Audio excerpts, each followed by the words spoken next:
Hello buddies, నేను మీ ride with Maya. Day 11 ర్యాపిడోలో ఎంత income వచ్చిందో చూద్దామా? ఈ రోజు మన వీడియోలో ర్యాపిడో ఫుడ్ సర్వీస్ ని ఎలా యాక్టివేట్ చేసుకోవాలో చూద్దాం.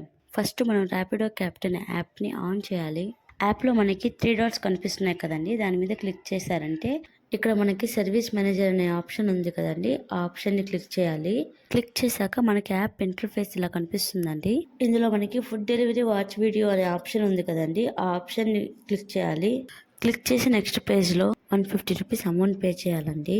అక్కడ క్లిక్ చేసి అమౌంట్ పే చేసిన తర్వాతే మనకి ఫుడ్ సర్వీస్ అనేది ర్యాపిడోలో యాక్టివేట్ అవుతుందండి.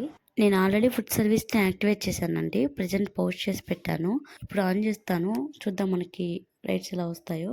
సో మనకి ఇక్కడ కనిపిస్తుంది కదండి ఫుడ్ సర్వీస్ యాక్టివ్ అని. ఇప్పటి నుంచి మనము ఫుడ్ సర్వీస్ కూడా చేయొచ్చు ర్యాపిడోలో. సో ఇప్పుడు నేను ర్యాపిడోలో ఆన్ డ్యూటీకి వెళ్తున్నాను, చూద్దాం ఫుడ్ ఆర్డర్స్ ఏమైనా వస్తాయేమో మనకి. ఆన్ డ్యూటీలోకి వచ్చిన వెంటనే మనకైతే రైడ్స్ రావడం స్టార్ట్ అయ్యాయండి. మనకైతే ఫుడ్ ఆర్డర్ ఒకటి పడిందండి, మీకు కనిపిస్తుంది కదా ఇక్కడ సింబల్, ఫుడ్ సింబల్ కనిపిస్తే ఫుడ్ ఆర్డర్ అండి.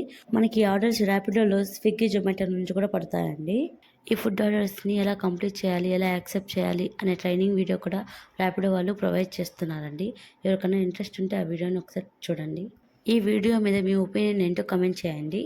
ఈరోజు మార్నింగ్ 8 o'clock స్టార్ట్ అయ్యానండి, ఈవినింగ్ 4 o'clock స్టాప్ చేశాను. అరౌండ్ 80 to 90 కిలోమీటర్స్ వరకు తిరిగానండి. సో రైడ్ విత్ మాయాతో మీరు కూడా నాతో కలిసి ట్రావెల్ చేయండి. Thank you.